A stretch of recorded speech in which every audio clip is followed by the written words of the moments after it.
And now I'm coming to part 2.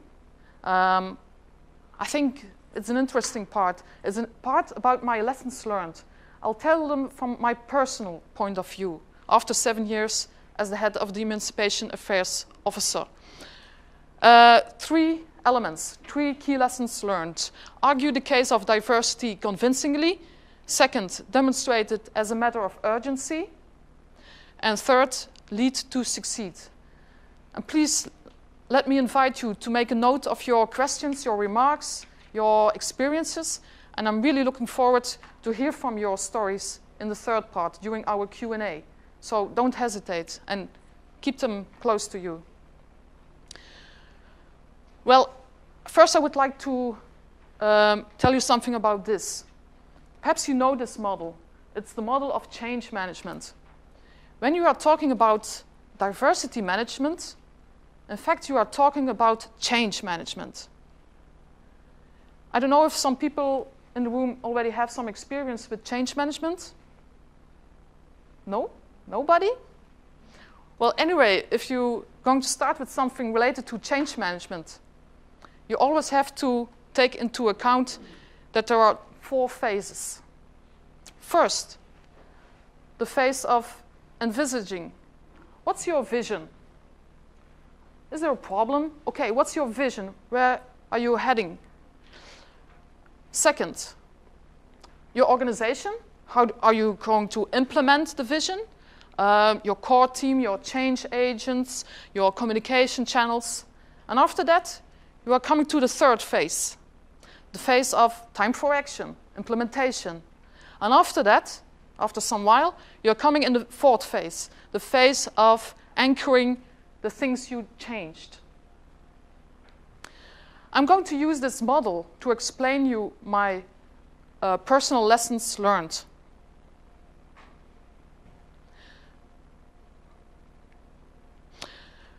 Well, perhaps you already knew this, but a lot of change management processes fail.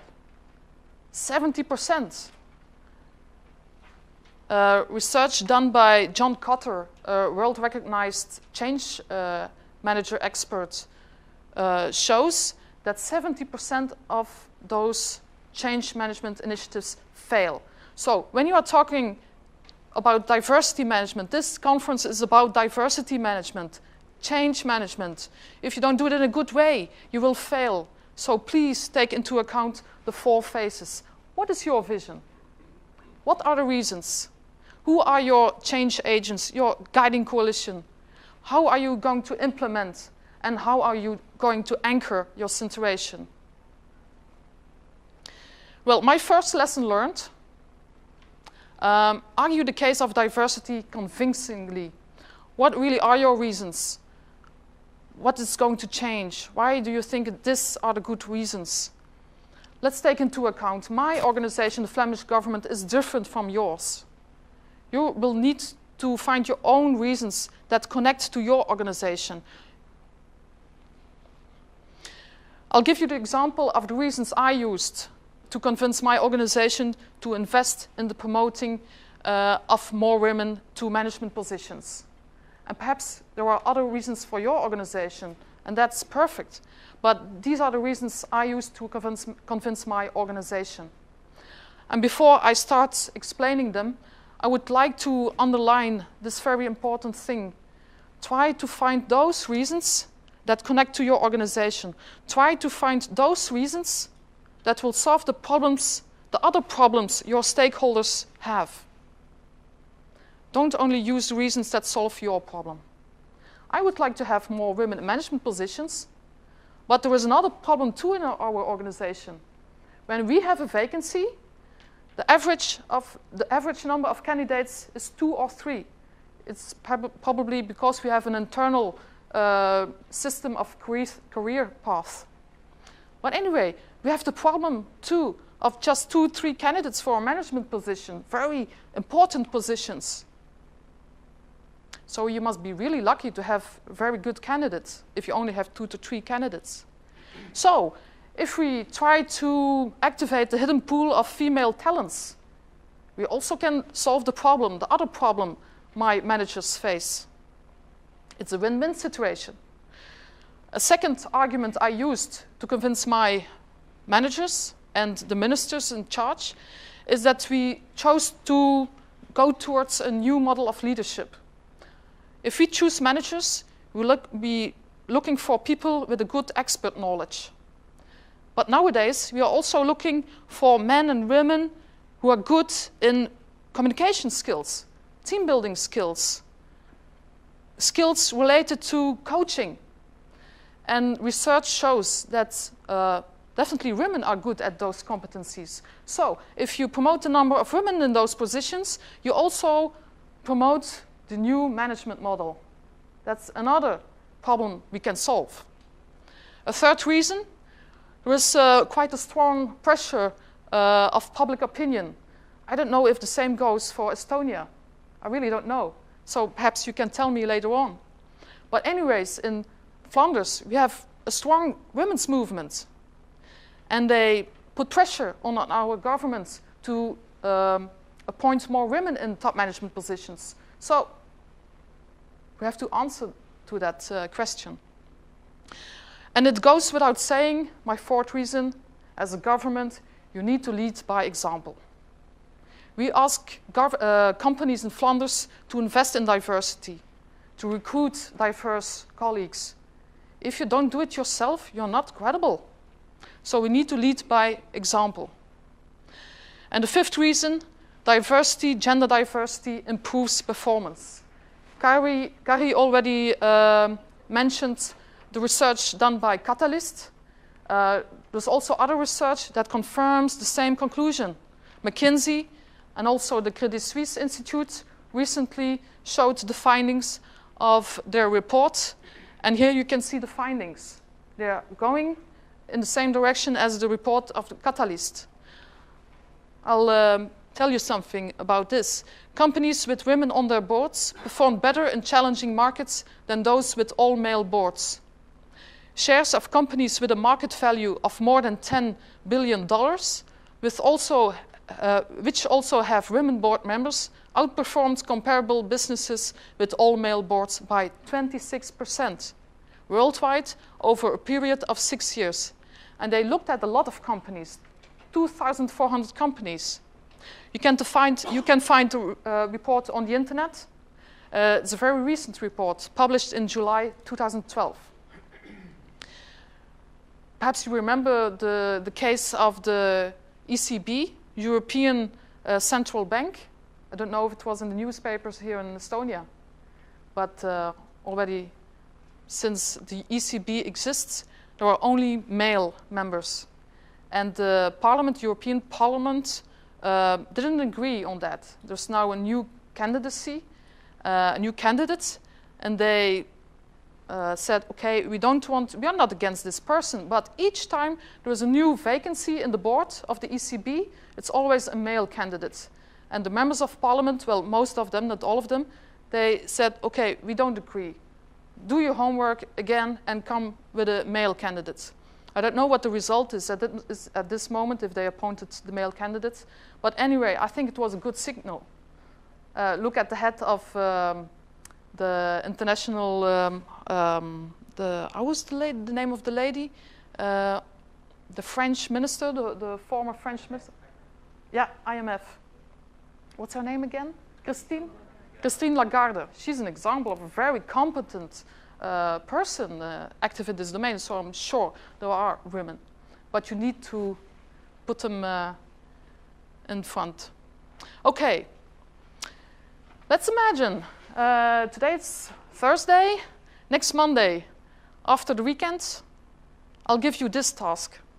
I'd like you to go to your management board and bring them a report with your reasons.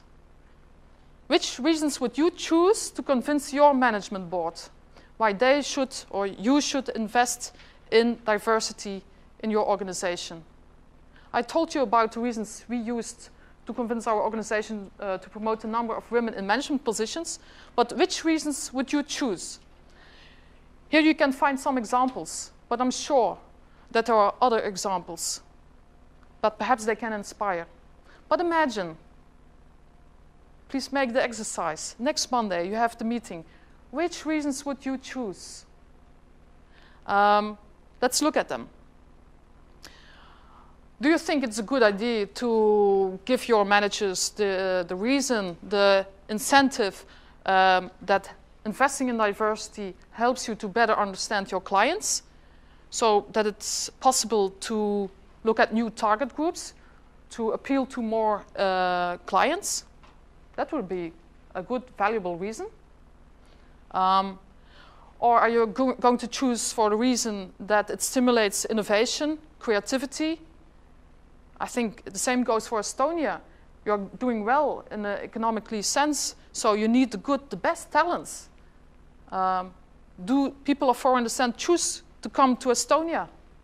Because I think, hey, they are very open for diversity. I can feel at home. Is that the case? I don't know. Companies like Google, Facebook, people come from all over the world. They want to go to there to work in such companies. Or are you going to choose the reason of, it helps us to win the war for talent? As Mr. Koen Haverbeke already told you, in Flanders we are facing a shortage in the labor market. If you invest in diversity, you can have an image of an open and tolerant employer. And it helps you to distinguish yourself, your company, from the others, and to win the war for talent.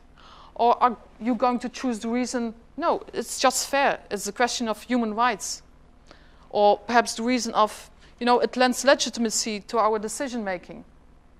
If you know that the decisions a government takes are taken by employers, by staff, which reflects your own, perhaps your ethnical background, you're more likely to accept the government. And it's important for you as a government that all your citizens accept your decisions. Or it can help to reduce costs. When people are unemployed, you need to invest in financial benefits for the unemployed. So if you're capable to activate your unemployed, cost reduction. Or are you going to promote the reason of, it improves participation?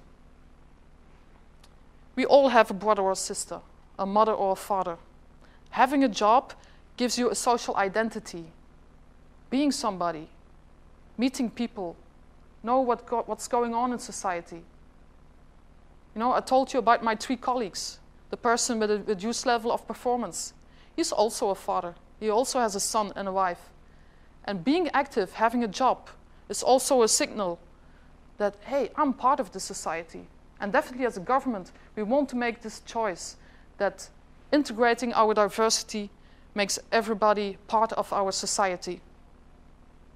So I'm curious about what reasons you would choose. There are definitely other reasons. Okay, I'm coming to my second lesson learned. Once you have chosen your reasons, you need to use the moment. When you are having your meeting next Monday, you need to convince your managers that these are the good reasons, but also it's very urgent that we act now. This is the moment, we have to do this now. So what are you going to use? What is Estonia going to choose as reason we have to do this now? It's urgent. I'll give you an example of the urgent situation in Flanders, why we have to invest in diversity now. Aging population. These are some figures of our labor market. In 2010, for each group of 100 workers 55 and over, you had 112 workers 25 and younger. Okay, we know in 2020, for each group of 100 workers 55 and over, we only have 87 workers 25 and under. What does it mean? We know that we are going to a shortage, an increasing shortage in the labor market. So, what's the problem? Well, a lot of problems. One example, who's going to pay our pensions? If we don't have enough people to do the jobs, we don't have enough money to pay for the pensions. So here, once again, if we solve the problem of activating hidden pools in the labor market, often diverse people, if we succeed to solve that problem, we also succeed to solve the other problem, money for the pensions. So we can have a win-win situation. So let's summarize. Don't lose the momentum for change. It's necessary. I gave you reasons, and it's urgent to act now, at this moment. Show what's going wrong, why people benefit from this change. Capitalize on that energy immediately, and let them see the results as soon as possible. Win-win situation. Everybody can be happy. Diversity has many advantages, but be creative. Look for the facts and figures and build up a good argument. I can tell you that after my 7 years as the head of the Emancipation Affairs Unit, it's very important that you can convince your managers. If you don't convince them, forget it. And this is my third lesson learned. In fact, the most important lesson I learned after 7 years. Lead to succeed. There must be leadership. If you don't convince your managers, if they don't take leadership, it won't change. Walk the talk. Be active. It's not enough that after the signing of the charter tomorrow, they hand over the task to the human resources officer or the diversity officer. That's leadership in a passive way. You need to be active. And you can do that in many ways. And I'll give you later on some examples. But first this. Not many people are active in the domain of change management. I saw no hands. But this is important to know. Any change you do, it can be about changing the environment or changing I don't know what. In change management, you always have this proportion of people who will and will not follow. Don't be disappointed if you launch your report next Monday in the management board that you don't feel a lot of energy. But there always will be a small group of 10 to 20% persons who will follow. They are your guiding coalition. And only after time, the majority will follow, some 60%. And I'm sorry to say, but there is always a group of people who will oppose, the opponents. Don't put your energy in the third group. You won't convince them. Put your energy in group 1 and group 2. So if you are active in your organization for the promotion of diversity, don't be disappointed when you feel that you don't convince your people. Work on it, work hard, and you will see after some time the majority will follow. But use the good arguments at the good moment, win-win situation, and so on. But this is important to know, so don't be disappointed.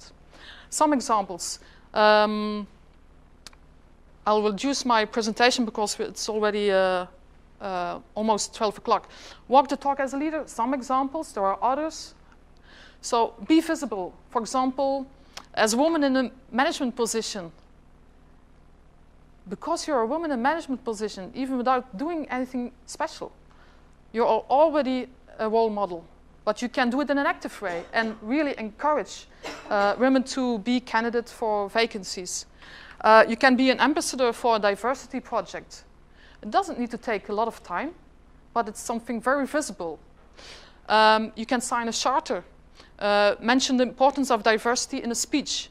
You can write about it in a newsletter or a blog, or you can invite diverse staff for an informal chat. One of our top managers, the boss of one of those departments, he does it once in a while. He invites, during a breakfast meeting, a member of staff, a diverse member of staff. Because when you are at the top, I don't know if you experienced already, you don't know always what's going on in your organization. There are many levels in between. So anyway, it's a good idea to invite your members of staff once in a while, but it's also a good idea to invite diverse staff, because then you know what the problems really are. And you can also hear the solutions they see. And it's a strong signal to your organization.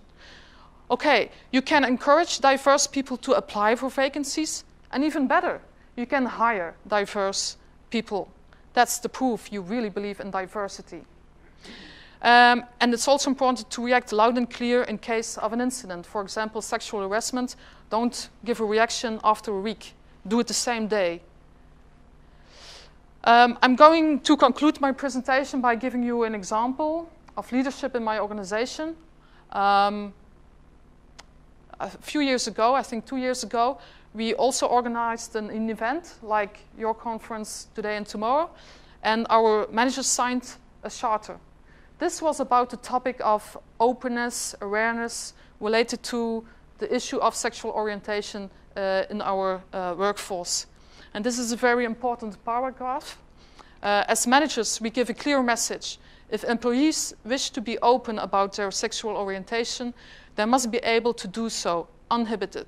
We ask all employees to respect and to be tolerant towards gay, lesbian, bisexual, and transgender colleagues in all our administration, in all positions, at all levels. 80% of our managers signed this charter. And here you can see an image of the event with many representatives of management and representatives of my minister, the minister responsible for the civil service.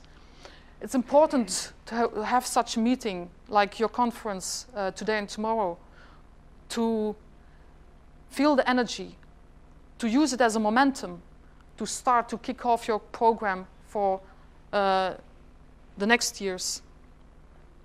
So I told you about the Flemish government, the kind of actions we take, the results we have. In part 2, I told you about the importance of choosing good reasons, appealing reasons that connect to your organization, to promote a win-win situation, find a good momentum and capitalize on that energy, and to show leadership. Now, we are coming to the last part. We have some time for Q&A, but I would like to hand you over these 2 questions for a personal reflection after this presentation. What initiatives can you see? Do you believe with your head and with your heart? Do you really believe? And are you really motivated? Are you a leader? Each of us can be a leader in diversity too. Are you part of the guiding coalition? Are you part of the 10-20% guiding coalition? I hope you really are. I'm coming to the end of my presentation. I really enjoyed giving the presentation. I really hope I could inspire with some interesting ideas, some examples of initiatives. But I'm sure I can learn from your experiences as well. So the floor is yours.